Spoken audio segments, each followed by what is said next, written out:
Hola, bienvenidos a otra entrevista de la revista Mura. En esta ocasión tenemos la gran oportunidad de tener en el set a Agustina Basterrica, nuestra autora argentina, muy reconocida últimamente en el escenario latinoamericano y mundial por la novela Cadáver Exquisito, que la tengo por acá. Y vamos a hablar hoy de su nueva novela, Las Indignas, que también está aquí. Es un gusto tenerla en el set. ¿Cómo estás, Agustina? Muchas gracias por aceptar esta invitación.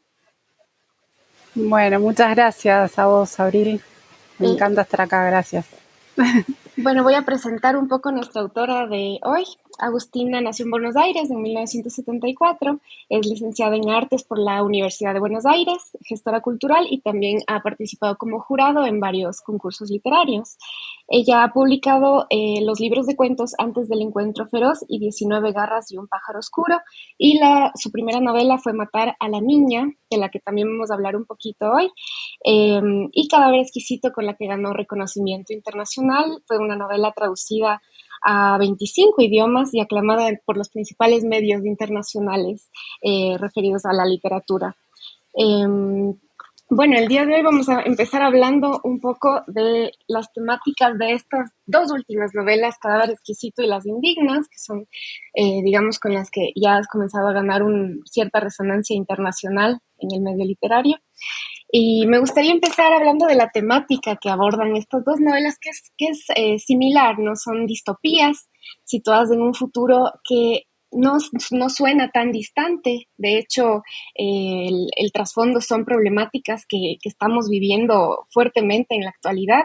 En Cadáver Exquisito, para quienes no la han leído, Agustina imagina un virus que hace que todos los animales de ganado, digamos, ya no sean para nuestro consumo, que ya no podamos consumir animales, y inicia el establecimiento de un régimen caníbal, en donde cierto grupo de humanos menos favorecidos, digamos, terminan siendo criados en granjas de la forma y tratados de la forma en que ahora nosotros tratamos a los animales de ganado, ¿no? En cambio, en Las Indignas, abordas un escenario posapocalíptico después de una crisis climática como la que estamos ya viviendo, ¿no? Hablas de guerras del agua, también aparece por ahí la mención a las inteligencias artificiales y cómo esto puede derivar en la creación de sectas y de religiones extremistas, ¿no? Del fanatismo religioso. Y lo que primero que quisiera preguntarte es, ¿qué te impulsa a escribir ese futuro, ¿no? Tan ligado a cosas que en realidad pueden pasar, a lo posible. ¿Por qué anticipar ese desastre?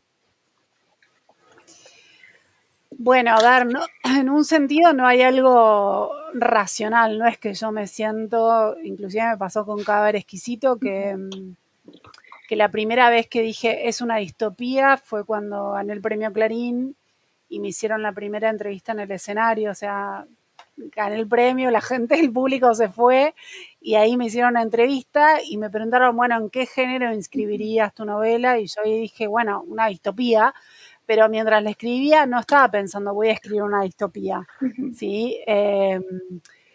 Pero bueno, lo que tienen con Las Indignas lo mismo, o sea, empezó siendo, bueno, no sé, algo, empecé a escribir con una imagen, y fue derivando en la distopía, pero no me propuse escribir una distopía. Porque al principio estuvo con Las Indignas todo el tema de la secta y ellas encerradas, pero bueno, después a medida que voy construyendo la historia y para darle verosimilitud, porque bueno, porque están encerradas, me empecé a preguntar y ahí, bueno, surgió la Ujú. distopía.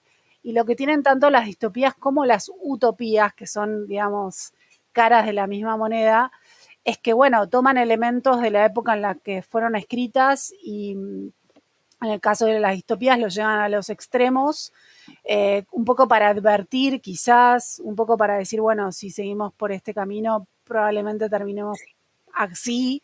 Y en el caso de las utopías es, bueno, lo contrario, ¿no? Es llevar eh, los elementos positivos de la época en la que fueron escritas a, bueno, algo en el que uno quisiera estar, que uno quisiera vivir, ¿no? Como Pero bueno, la palabra utopía también es el no lugar, o sea que eh, dada la condición humana quizás es muy difícil llegar a algo perfecto, pero sí creo que a lo largo de la historia de la humanidad hemos avanzado, ¿no? Ujú. Un ejemplo concreto, las mujeres, bueno, en todos los países no podían votar y ahora en muchos países pueden votar, en algunos todavía siguen sin poder estudiar, sin poder votar, etcétera, pero Ujú. ahí hay un avance concreto.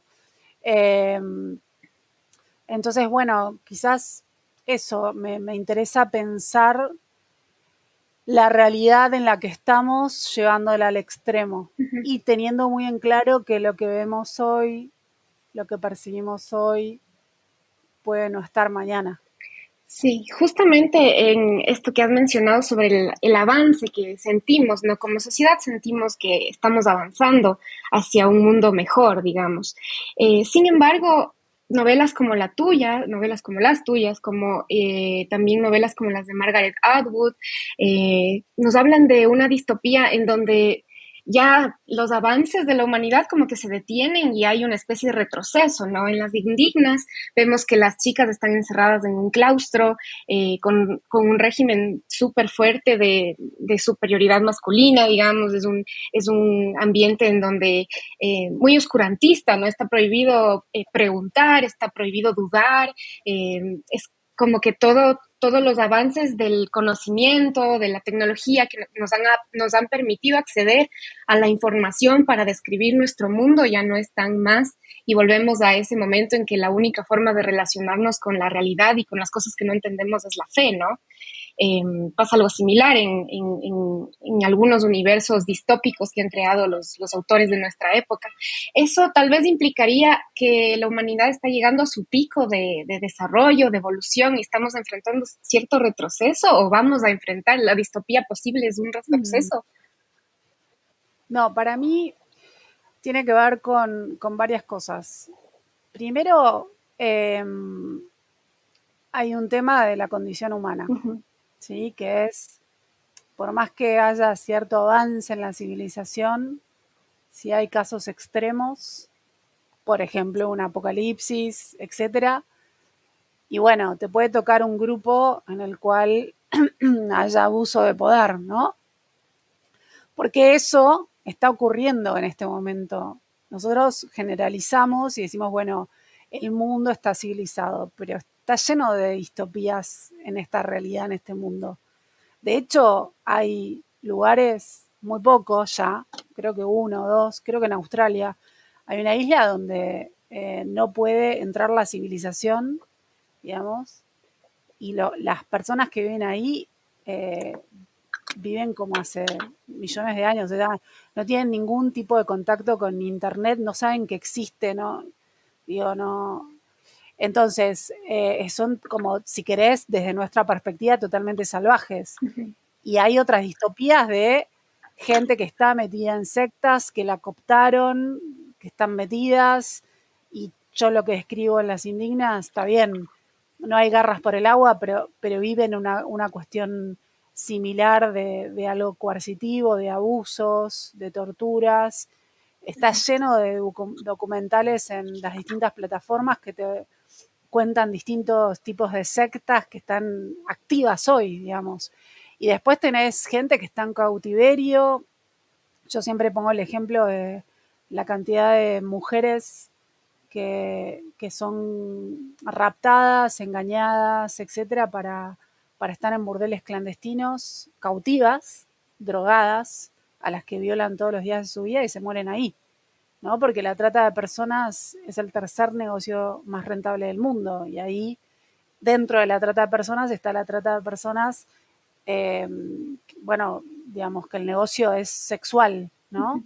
Entonces, todas esas, la gente que vive de la basura, ahí tenés otra distopía más. Entonces, eh, a ver, espero que no suceda y espero que cada vez haya más oportunidades y más equidad Ujú. para mayor cantidad de personas. Pero bueno, si bien avanzamos en un montón de sentidos, hay mucho por hacer porque todavía tenés gente que realmente no puede tomar agua, no puede conseguir agua, vive en lugares contaminados, vive de la basura y tenés muy pocas personas que acumulan la mayor cantidad de riqueza del mundo, digamos, ¿no? Entonces, ya sabemos que el comunismo lamentablemente no funcionó, pero bueno, eh, quizás se pueda lograr algo con mayor equidad. Ujú. Y es un poco lo que intento trabajar en Las Indignas, que a diferencia de Cadáver Exquisito, que es bastante desesperanzador el libro, en Las Indignas yo intento trabajar con lo que es la energía del amor, sin nombrar nunca la palabra amor.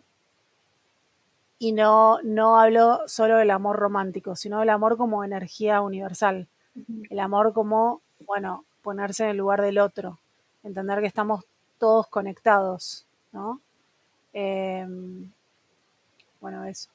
Sí, bueno, ahorita tomando la línea de lo último que mencionaste, justamente quería conversar sobre este tema del amor en la novela, ¿no? Y para eso quiero entrar por la figura del bosque. El otro día estaba leyendo, bueno, encontré un título de la escritora estadounidense Úrsula K. Le Guin, que se llama La palabra para mundo es bosque. Y me resonó muchísimo con el tema que tú tratas en la novela, en cómo la palabra bosque está tachada hasta cierto momento de la novela por la protagonista, y es el momento en que ella puede por fin conectar con ese evento traumático que le había sucedido en un bosque de metal. Justamente la imagen del bosque metálico también es muy fuerte, ¿no? Como otra vez aparece aquí el ecocapitalismo en el que estamos nosotros ya asumiéndonos, ¿no?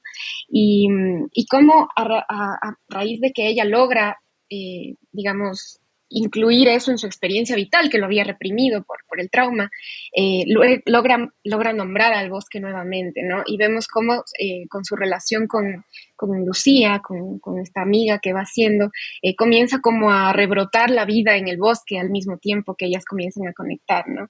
Entonces quería saber cómo se entabló esta relación entre el bosque y ese surgimiento o resurgimiento de lo que nos hace humanos, ¿no? El dolor, el mismo abrazar el dolor, el amor, la amistad, el deseo. ¿Cómo surgió esa conexión? Bueno, a ver, para mí en el proceso creativo hay cuestiones que son intuitivas. Hay mucho trabajo de corrección, de lectura, de pensar cada palabra, inclusive el sonido de las palabras, pero también hay algo que yo respeto mucho que es lo intuitivo. Y lo que me pasó con la palabra bosque es que la empecé a tachar y, y yo trabajo mis obras con Liliana Díaz Mindurri, que es mi maestra, la conozco hace más de 30 años. Entonces le iba pasando capítulos y ella me decía, pero ¿por qué estás tachando esta palabra? Y yo le decía, no sé, necesito tacharla. Y bueno, después surge la escena que no vamos a contar, la escena traumática. Entonces la pregunta es, ¿la taché porque la taché surgió la escena traumática o ya la tenía inconscientemente pensada y por eso la taché? No sé, ¿no? Pero necesitaba hacerlo. Eh, y también dándole un sentido más global con la novela, eh, yo lo que también trabajo ahí es, bueno, ¿dónde está lo sagrado? ¿Dónde está lo que llamamos, o algunas personas llaman Dios, ¿no? Le podemos poner Dios, diosa, ente creador, el todo, el misterio, no sé, como lo quieran llamar, que, bueno, para la secta es un Dios que no tiene nombre y que es el que mantiene la contaminación fuera, ¿no?, de ese espacio, que las protege. Eh, y la protagonista, bueno, va descubriendo que no sé si están así. Entonces, eh, para ella lo sagrado sin duda termina estando en el bosque, o sea, el contacto con la naturaleza, con Circe, que es una gata, que hay gente que piensa que es un perro, una nena, la otra vez me dijeron un caballo, no sé. Y con Lucía, ¿no? Entonces, con lo humano, con los animales humanos, con los animales no humanos, como decirse, y con la naturaleza, que para mí ahí está la conexión, porque yo creo que, no creo en las religiones, no comulgo con las religiones, pero sí creo que hay una energía de la cual surgió todo, de la cual surgimos todos, y esto es seres humanos, animales y naturaleza, todo.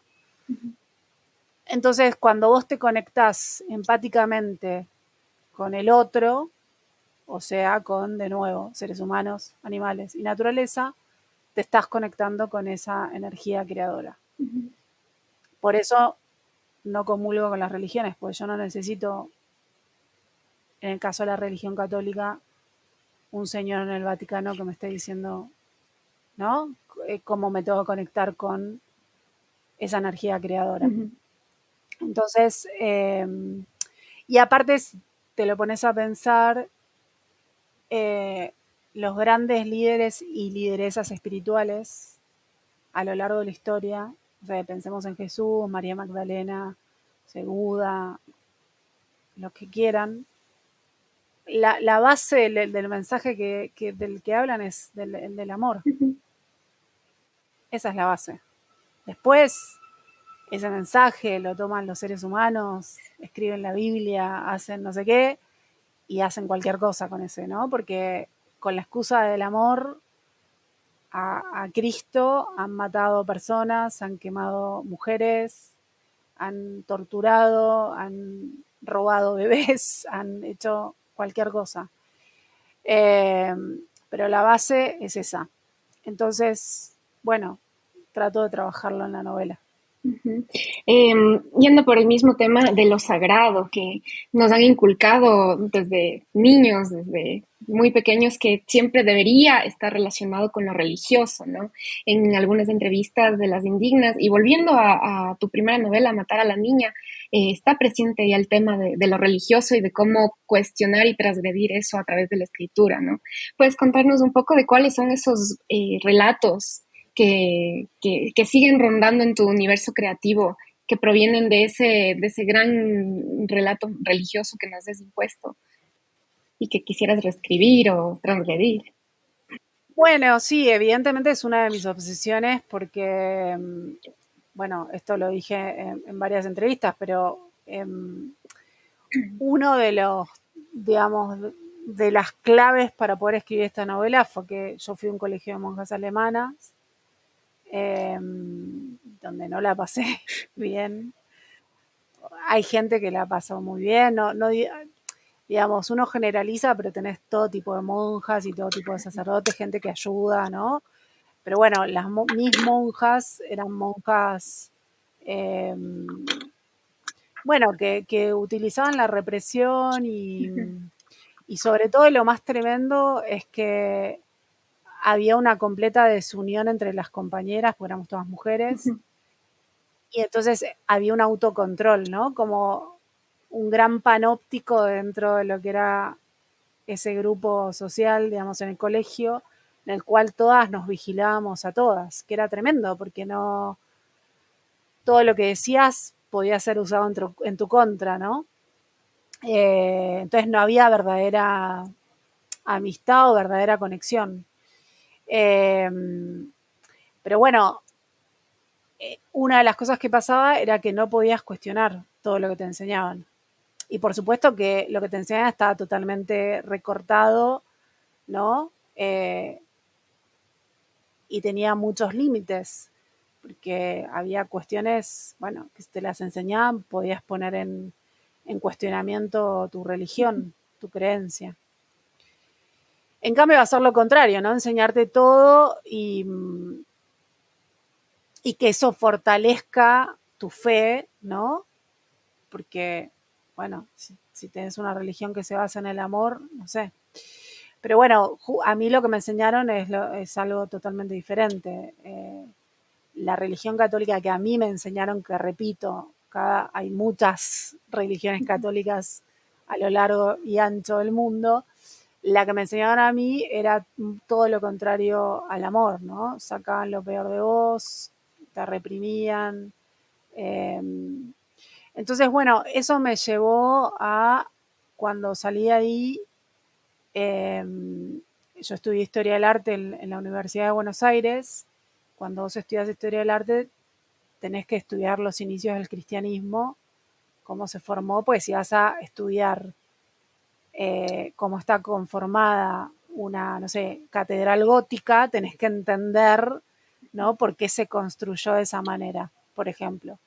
Y aparte que la Iglesia Católica fueron mecenas de los artistas durante muchísimos años, entonces tenías que entender todo. De hecho, tengo mi Biblia toda marcada porque la llevaba a los finales.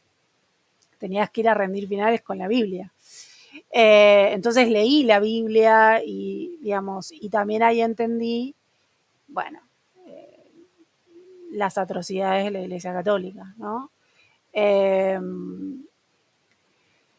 y bueno, y una de mis preguntas era, bueno, ¿por qué creemos en lo que creemos y por qué en ese momento yo creía a rajatabla que ese era el único Dios y no había otra posibilidad? Porque bueno, estaba como, me movía en un círculo muy pequeño donde todo el mundo creía eso y no había internet como ahora. Y bueno, entonces esa es una de las cosas que me interesa trabajar y de hecho, bueno, la trabajé en Matar a la Niña, es mi primera novela y que no reeditaré nunca porque es mi primera novela. Eh, pero bueno, ahí el argumento es un crítico de arte que muere, que va a un cielo que es kafkiano, que es, bueno, todo un desastre ese cielo, eh, y, y que está todo construido para una niña que está en la tierra y que reza todo el tiempo. Entonces él quiere bajar a la tierra y matar a la niña. Y es una novela donde traté de trabajar con el humor, que es un género muy difícil. Y lo que en ese momento me causaba gracia, ahora no me parece gracioso. Por ejemplo, entonces ahí ya hay un tema de fallido, digamos, que no está logrado. Eh, pero bueno, sí, como las obsesiones, yo creo que Las Indignas es una versión de Matar a la Niña más madura, ¿no? Como, eh, pero bueno, mis cuentos también, si bien no toco temas de la religión, el tema es por qué estos personajes hacen lo que hacen, desde qué lugar, ¿no? ¿Por qué creen en eso? Bueno, y también de la mano de la represión religiosa de la que estamos hablando, también hay en tus dos novelas más populares, Cadáver Exquisito y Las Indignas, un tratamiento bastante constante de lo femenino, ¿no? Y de cómo cuando se pierden los derechos, cuando hay la pérdida de los estados laicos y se impone un régimen, siempre sale más perjudicada la mujer, ¿no? En Cadáver Exquisito es muy fuerte ver eso porque el protagonista es un hombre, pero lo que él hace sobre la mujer que está a su cargo, digamos, es lo perverso de ese libro, porque vemos que él duda todo el tiempo de ese régimen, pero al final termina inscribiéndose en él, no es distinto a los demás, ¿no? Y en Las Indignas también está todavía más presente. Lo que has hablado de la desunión que había con tus compañeros del colegio está muy presente acá, ¿no? De cómo si estamos separadas, estamos una contra la otra y así es como nos ha criado la sociedad, ¿no? Criticándonos entre nosotras, poniéndonos el pie, tratando siempre de ser mejores que las otras mujeres. Y bueno, es una forma muy, muy bella de tratar. El final de Las Indignas es hermoso porque se ve como hay una salida posible, ¿no? Y quisiera saber si, bueno, es obvio que las dos novelas están inscritas dentro de ciertos pensamientos, de ciertas causas políticas, ¿no? En Cadáver Exquisito y en Las Indignas también en las dos hay esta como línea de ecofeminismo, en donde estamos hablando de cómo la explotación de la naturaleza está relacionada con la explotación de los cuerpos femeninos. Y quiero saber si tú inscribes tus obras en el pensamiento feminista, si es que crees que la literatura, la ficción puede alinearse a causas políticas como el ecofeminismo, y si sientes que hacer evidente esta postura en tus ficciones altera la forma en que los lectores la reciben, en que el medio, el circuito literario te recibe a ti. ¿Qué piensas al respecto?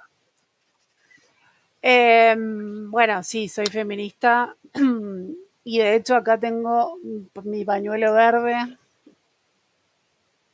que bueno, no sé, con este nuevo gobierno de Milei probablemente tengamos que volver a usarlo, porque si bien Ujú. en Argentina el aborto es legal, porque lo logramos después de una lucha de años y años y años, probablemente tengamos que volver a salir a luchar, porque bueno, esto es algo que también dije en otras entrevistas. Simón de Beauvoir decía esto, ¿no? Cuando hay crisis económicas o cualquier tipo de crisis, los primeros derechos que se afectan son los derechos de las mujeres, ¿no? Eh, Porque bueno, vivimos en el patriarcado y todavía falta mucho para trascenderlo. Hemos, como te decía, logrado cosas, pero todavía siguen matando mujeres acá en Argentina cada 48 horas, en México cada 3 horas, en Brasil es tremendo. Eh, entonces todavía falta mucho camino. Y si bien yo intento que en mis libros que no sean panfletarios, o sea, a mí no me interesa dar un mensaje moralista y no me interesa que los lectores, en caso de Cadáver Exquisito, dejen de comer carne, o en el caso de las indignas, no sé, se vuelvan ultra feministas radicales, porque no me interesa colonizar la mente de nadie, porque para mí la literatura y el arte lo que tiene que hacer en todo caso es generar reflexión, no bajarte línea y decirte tenés que pensar esto o lo demás allá. Porque eso también es una forma de violencia, ¿no? Porque yo no tengo por qué imponer mi manera de pensar. Pero sí, sin duda, van a estar mis reflexiones y lo que a mí me interpela, me duele.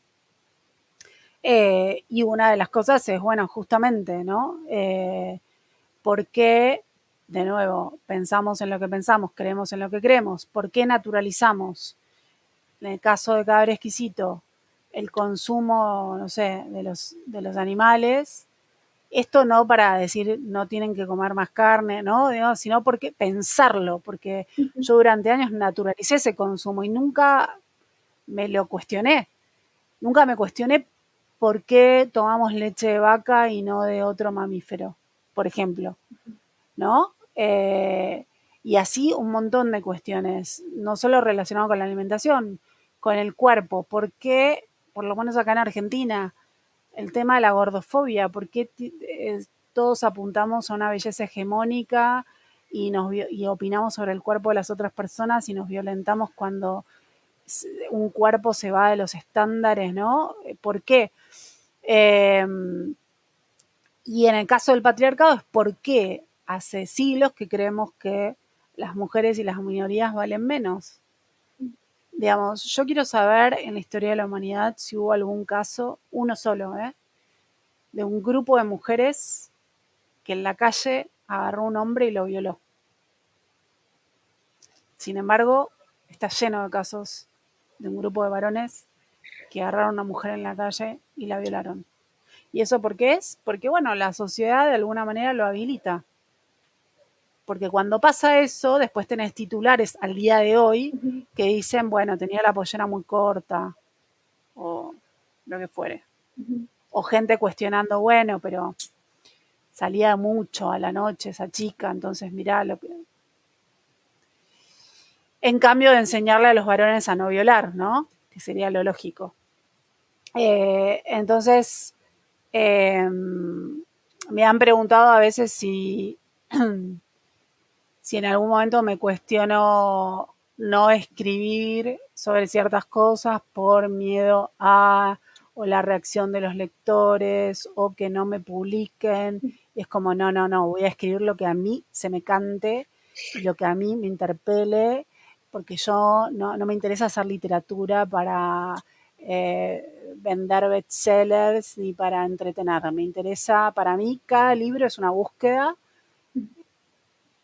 y te diría una búsqueda prácticamente filosófica, ¿no? Porque es como me obsesiono con una idea o con varias que no tienen respuesta a veces o que no tienen una única respuesta y las pienso durante años.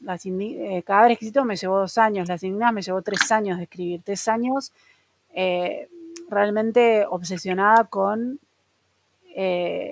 bueno, en el caso de Las Indignas, con, bueno, cómo funciona una secta, por qué lo que decía, por qué creemos en lo que creemos, etcétera, etcétera.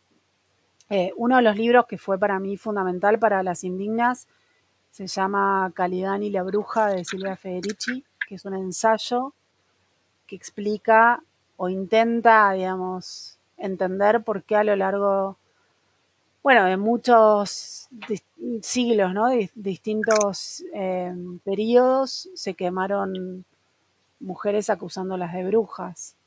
Y una de las hipótesis que ella trabaja es, bueno, es un ensayo de 600 páginas, ¿no? Yo lo voy a resumir en una frase, pero es mucho más complejo. Pero es que con el advenimiento del capitalismo, porque antes las mujeres hacían el mismo trabajo que los varones muchas veces, con el advenimiento del capitalismo, que son todos procesos largos y lentos, ¿no? Pero lo que requiere este sistema es mano de obra barata. Entonces, por eso las mujeres tenían que estar en las casas, encerradas, criando hijos, ¿no? Pariendo mano de obra barata. Y a muchas de esas mujeres, y eso lo leí en un libro que publicaron acá en Argentina de Silvia Federici, también de artículos, que se llama Brujas, Casa de Brujas y Mujeres. Eh, a muchas de esas mujeres las reprimían porque por ahí contestaban o porque se juntaban con sus amigas a tomar cervezas o lo que fueran y les ponían un bozal que existía, se vendía, que se llamaba en inglés creo que es Cold Bridge, algo así, que si ellas hablaban se lastimaban la lengua. Mm. Si por ahí buscan en Google bozal para mujeres, bozal para... Bueno, eso se vendía en Irlanda y en distintos países se vendía y se los ponían a las mujeres. Entonces, ahí tenés, digamos, ejemplos concretos de cómo las fueron reprimiendo y las fueron, eh, bueno, llevando a las casas y ahora, bueno, con los distintos feminismos, las distintas olas, estamos saliendo y hay muchas mujeres que tienen muchas más posibilidades que, ¿no? De los que tenían hace, no sé, 100 años atrás, ni hablar. Entonces, bueno, todo eso a mí me interesa pensarlo y trabajarlo con la ficción. Ujú.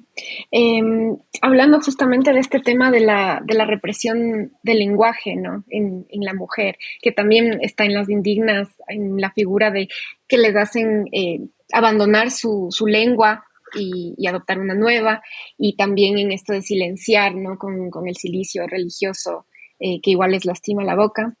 Estaba pensando en eso porque el otro día reflexionábamos sobre el texto de Escribir de Marguerite Duras en una clase de Mm. literatura. Eh, y la profesora, que es Sandra Araya, que es una escritora de terror ecuatoriana, que te recomiendo que algún momento la leas, eh, ella decía que al final todo texto literario termina siendo metaliteratura, porque toda escritura literaria habla sobre el acto del lenguaje, sobre el lenguaje y sobre cómo nos relacionamos con él. Y pensaba que en Las Indignas eso está muy presente, ya que está escrito a manera de un diario clandestino, ¿no? Y la protagonista muchas veces se cuestiona el hecho de la escritura, ¿no? Como, ¿por qué tengo esta necesidad de escribir? Eh, y ella dice que, claro, es una necesidad que surge porque ella necesita recordar. Escribo para que alguien más después me lea y sepa que nosotras existimos. Eh, y es también una escritura que está llena de referencias a la literatura en sí. Hablas mucho de autores, de Cortázar en la imagen de Circe, que es muy linda, de Clarice Lispector, de Virginia de Ocampo, de Virginia Woolf. Y también se habla mucho de la pérdida del lenguaje, ¿no? De esta prohibición que encierra el hablar y el cuestionar, porque el acto del lenguaje es también un cuestionamiento permanente. Y quisiera saber cómo es ahora tu propia relación con la escritura, cómo ha ido cambiando desde esa primera novela, después de tu primer bestseller, qué sientes que ha cambiado desde tus primeros cuentos hasta esta segunda novela tan esperada, y cómo eso creo que se ha vertido un poco en Las Indignas, ¿no? Bueno, una de las cosas, además del bosque, de la conexión con los seres humanos y con los animales no humanos, donde está lo sagrado, también tiene la conexión con la literatura, ¿no? Eh, para la protagonista de Las Indignas, la literatura es no solo un refugio, sino que ahí también se da esto sagrado y de encontrarse a sí misma, de autorreflexión, y también hay un juego de connotación, de cosas que yo estoy simbolizando, queriendo decir, con la gramática. Porque al principio de la novela está lleno de paréntesis y palabras tachadas, y después pasa algo que no vamos a decir qué, y eso desaparece. Entonces a mí me interesa el lector activo, ¿no? El lector que se ponga a pensar por qué pasa esto, o por qué la novela está llena de círculos, o cuáles son las referencias, porque todo el tiempo está como bordeando el imaginario católico, entonces, digamos, eh, entonces, si bien es una novela corta, yo trabajo con la lógica de la poesía, que es tratar de decir mucho con pocas palabras y sobre todo trabajando con los silencios. Eh, entonces, por eso me interesa que el lector vaya completando. Y después con respecto a lo que me decís en mi propia escritura, en un sentido no cambió en nada, se mantuvo igual en este sentido. Yo escribo desde antes de saber lo que es ser un escritor. Cuando a mí me enseñaron en el colegio a escribir, los primeros párrafos que escribí, ya empecé a contar historias ahí. Y de hecho los ponían, esto me lo contó mi madre, porque yo no me lo acuerdo mucho, los ponían en lo que sería, como los destacaban, en la cartelera del colegio los destacaban. Entonces ya ahí yo ya estaba contando, escribiendo, no sé, inclusive en mi diario, porque escribí un diario, donde yo trato de emular en Las Indignas ese tipo de escritura, ¿no? Que es una escritura en la que usas distintos tipos de, no sé, lapiceras, tintas, donde vas tachando, donde te arrepentís, donde por ahí estés escribiendo y te llaman, no sé, para comer, para lo que sea, tenés que interrumpir, entonces te vas, en el caso de Las Indignas es más extremo, porque ella escribe de manera clandestina, está escondida, esconde, digamos, eso que escribe. Entonces trato de emular eso. Entonces, en un sentido no cambió porque para mí la escritura es mi energía vital, o sea, si yo no estoy escribiendo y esto es no estoy leyendo, que para mí es lo mismo, es parte del mismo proceso. Por ejemplo, desde que publiqué Las Indignas no volví a escribir de sentarme a escribir, pero estoy escribiendo porque estoy investigando para la próxima novela y es parte de lo mismo, digamos. Eh, yo lo tengo que hacer todos los días eso. Porque si no es como que hay algo que me empieza a incomodar y me termino enfermando si no lo hago. Entonces, eso no cambió. Y espero que nunca cambie. Y espero que nunca caiga en la cosa de, bueno, voy a escribir algo para ver si gano no sé qué premio, no sé qué otra cosa. Sino, claro, de realmente que cada libro sea una búsqueda, que puede fallar esa búsqueda, ¿eh? Como falló para mí en Matar a la Niña. Eh, la apuesta puede fallar, pero bueno, también cada libro es una apuesta y son elecciones que uno hace desde el narrador, el registro, un montón de elecciones ¿qué haces? Y bueno, yo soy fiel a esas elecciones en el momento en que las hago, con las herramientas que tengo, ¿no? Porque obviamente a medida que pasa el tiempo, vas a ir incorporando más aprendizajes, más lecturas, más experiencia de vida, más años, y eso hace que tu literatura vaya eventualmente madurando, ojalá. Pero bueno, es un proceso como todo arte que nunca aprendes, digamos, el día que vos decís, ya sé todo, deja de escribir, ¿no? Es como... eh, y bueno, digamos, para mí esa es la literatura, o sea, tengo la suerte de poder, por el momento, mientras mi país lo permita, no sé, es muy difícil la economía acá, vivir de los libros y mientras lo pueda hacer, lo haré y si no, volveré a trabajar como lo hice durante muchos años en relación de dependencia, pero nunca voy a dejar de escribir. Como lo hice cuando no me leía nadie y cuando nadie me quería publicar, digamos. Cuéntanos, para ir cerrando un poco, hablando de este universo de lecturas que rodea tu escritura, ¿no? ¿Cuáles son esos autores que fueron acompañando la construcción de los universos de distópicos de Cadáver Exquisito y de Las Indignas? Bueno, aunque parezca loco, no. Cuando estaba escribiendo Cadáver Exquisito y Las Indignas, yo no leo, no suelo leer distopías. Mm, Me alimento de otros libros, no sé, puedo leer ensayos, como te digo, el de Silvia Federici, leí otro ensayo que se llama Primavera Silenciosa de Rachel Carson, que habla de los pesticidas y cómo influyen cómo se crearon los pesticidas y cómo influyen los pesticidas y todo el daño que generan.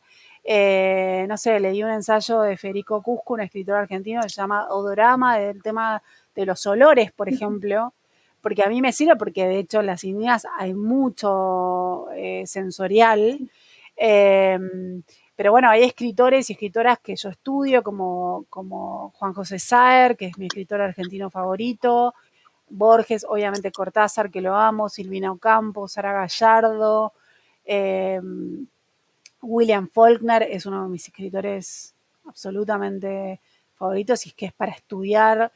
Flannery O'Connor, bueno, los puse en las indignas, ¿no? Virginia Woolf, Mrs. Dalloway es un libro que he leído y releído, que es para estudiar. No sé, Marguerite Duras. Bueno, hay un montón. James Joyce, leí El Ulises, leí Dulineses, leí Retrato de un artista adolescente. Eh, bueno, no sé, un montón. Flaubert, Clarice Lispector, Toni Morrison, Lorrie Moore, Shirley Jackson. Estoy pensando en mi biblioteca, ¿no? Y muchísimos más, digamos. Yo voy incorporando, leo mucho contemporáneo también, voy incorporando nuevos escritores y escritoras, gente que está haciendo cosas increíbles, escribiendo cosas increíbles. Y bueno, por eso es tan importante para mí leer y forma parte de lo que sería el proceso de escritura, ¿no? Porque para mí la escritura, y esto también lo dije en varias entrevistas, la persona que te habla de originalidad en cualquier instancia del arte a esta altura, como bueno, no. No hay nada original en un sentido. Digamos, todos los temas fueron tratados, eh, casi todos los temas, si querés, pero lo novedoso puede estar en la mirada, en cómo vas a tratar ese tema. Pero para mí es toda una reescritura, porque, por ejemplo, en el caso de Las Indignas, la primera página habla de cucarachas en una almohada. Yo cuando lo escribí nunca lo relacioné con el almohadón de plumas de Quiroga, Quiroga. que es claro, que es un cuento que dan acá en la escuela, vos lo estudiás. Pero bueno, obviamente ahí hay una relación, pero yo no lo relacioné conscientemente, ¿se entiende? Lo mismo con el personaje de la hermana superior. Una amiga me decía que le hacía acordar a la condesa sangrienta, que es un personaje real que existió, pero yo estudié, porque he dado una charla sobre la Condesa Sangrienta, y tampoco lo relacioné conscientemente. Pero entonces uno, creo yo, que va tomando de distintos lugares, ¿no? De su propia experiencia de vida, de sus lecturas, de sus reflexiones, de su impresión sobre la vida, y vas armando tu mirada, que está llena de la mirada de otros y otras. Si vos te pones a hacer una arqueología de cada texto, pensemos en Borges, ¿no? Como es el escritor argentino, que también es un escritor que estudio. De hecho, acá tengo, pues estoy haciendo un curso, sus libros. Quiero mostrarte lo que significa Borges. Mirá lo que es esto, la anotación, Wow. Navy. ¿No? Digamos, si ahí no tenía lugar ya para escribir, entonces agarré y me puse a escribir acá en este libretita, las ruinas circulares, ¿no? Mirá, bueno, Borges, si vos te pones a las ruinas circulares, que es uno de sus cuentos más famosos, está inspirado en, porque acá está el jardín de los senderos que se bifurcan, en un cuento de Papini, por ejemplo, acá. En un cuento de Papini, que ahora no me acuerdo cómo se llama, que no lo anoté acá, bueno, no sé. Digo, si te pones a hacer esa arqueología, vas a ver que muchos de los temas que toma Borges, por ahí los tomó de otros lugares, y bueno, los llevó al nivel de lo que es Borges, que es una genialidad total, ¿no? O por ahí son coincidencias, porque bueno, puedes pensar, se te ocurre una idea que se le ocurrió a otro mucho antes y que vos no lo leíste. Eso pasa muy seguido. Diferencia, bueno, es el plagio, ¿no? Que es directamente tomar algo y Y a copiarlo, copiar. o copiar un argumento así muy específico, pero para mí todo es una reescritura. Mira, leíamos La caída de la casa Usher de Poe, y después si vos lees Siempre hemos vivido en el castillo de Shirley Jackson, para mí es una reescritura de la casa Usher de Poe, porque hay muchas cosas que dialogan entre la novela y el cuento de Poe. No sé si Shirley Jackson lo pensó así, si realmente lo pensó como una reescritura de manera consciente, o si por ahí, bueno, nada, en su inconsciente leyó a Poe y lo escribió muchos años después y armó esa novela. No lo sé, pero a lo que voy es, bueno, te vas como enriqueciendo de todo, y vas escribiendo. No sé a partir de qué pregunta surgió esto, pero me fui por la rama. Sí, bueno, una última pregunta. Ahora que recuerdo, mientras leía ambas novelas, Cadáver Exquisito y Las Indignas, siempre me he dado cuenta de que tu escritura es muy visual. Está como, no sé, me es muy fácil imaginármelo en una película, por ejemplo. Quería saber si hay cierta influencia del cine en estas obras, si es que estos universos han sido creados también a partir de narrativas del cine. Eh, sí y no en un sentido. A ver, hay una cuestión técnica y es algo que trabajan muchos de los autores que te nombré. Por ejemplo, Juan José Saer es un autor que te crea un universo totalmente sensorial, que vos ves a los personajes, ves los escenarios, sentís los olores, y además todo tiene simbolismo, todo está connotando otra cosa. Ahí es un autor que vos podés leerlo y releerlo y vas a seguir encontrando capas de lectura y de significados. Eh, y eso tiene que ver con algo que hablan muchos autores y autoras, por ejemplo, Flannery O'Connor hablaba todo el tiempo, que es otra autora muy visual, de la diferencia entre contar y mostrar, o contar y narrar, ¿no? Como eh, es esto, en cambio de decir, no sé, María llora, que sería contar, vos idealmente tendrías que mostrar a María llorando. ¿Y cómo llora María, tu personaje, no María genérico? Entonces, eso lograrlo es muy difícil porque no querés caer en lugares comunes, un montón de cuestiones técnicas. Porque a mí me genera mucha más empatía a la hora de leer cualquier texto, si yo lo puedo ver en mi cabeza y lo puedo Ujú. sentir en el cuerpo, que si es pura abstracción, que sería María Llora. María Llora, yo me imagino un llanto genérico, no me dice nada. En cambio, si vos me la mostrás, yo me voy imaginando a esa María que vos creaste y bueno, empiezo a conocerla, le empiezo a poner, no sé, carnadura a ese personaje. Entonces, trato de trabajar de esa manera, que es algo técnico, pero sin duda hay influencia de cine y de series porque veo todo el tiempo. Veo Ujú. mucho cine y ahora más series que cine. Mi marido insiste en que hagamos películas, pero me parece que hay como, no sé si hay una crisis del cine o si es que ya los espectadores cambiaron por la influencia de las series. Ujú. No sé si es algo general, pero a mí lo que me pasa es eso, es que la película tiene que ser muy, muy buena para que yo soporte 2 horas mirando una película. Antes no me pasaba eso. Eh, pero bueno, no sé, por ejemplo, Anatomía de una caída, que es una película actual, que la fuimos a ver al cine, me pareció fantástica y me encantó y la vi entera y todo, bla, bla. Pero hay ciertas, no sé, ayer veíamos La Momia, la clásica, la película de La Momia, la original, que es buenísima la película, pero no me la banqué, es como necesito esto de los 40 minutos de la serie, viste, es como que me condicionaron. Pero bueno, sí, vi mucho, mucho cine y muchas series. Y eso te va, y estudié historia del arte.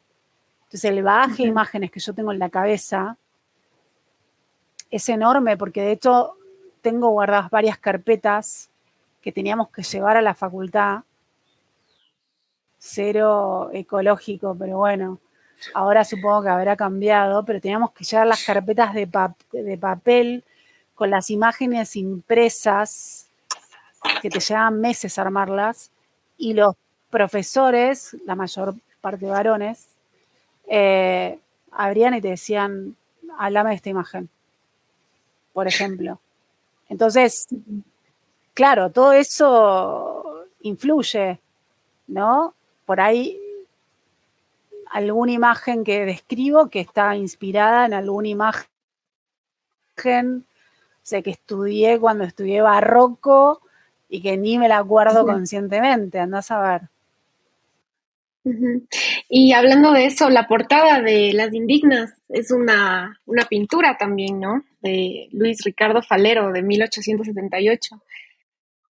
Es una obra de Falero que, a ver, se usó para muchos libros, Ujú. no es el primer libro para el que se usa, pero yo la tuve muy presente cuando estaba escribiendo la novela. Me parece que es una imagen no solo estéticamente bella, que a mí me gusta mucho, sino que para mí dialoga mucho con la novela, porque tiene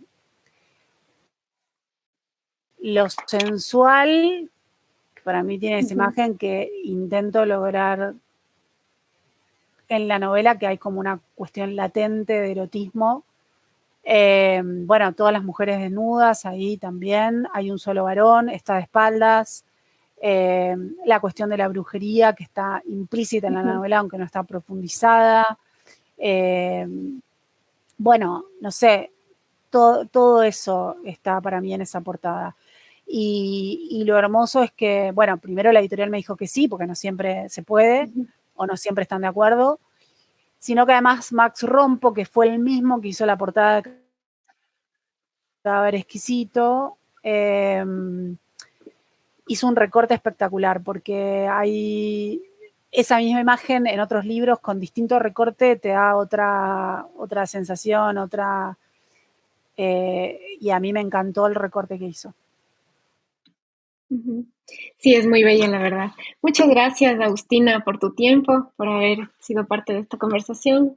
Y nada, pronto subiremos la entrevista y esperamos poder compartírtela Dale, Muchas gracias. gracias. Un abracito desde Ecuador. Gracias. Abrazos. Chao.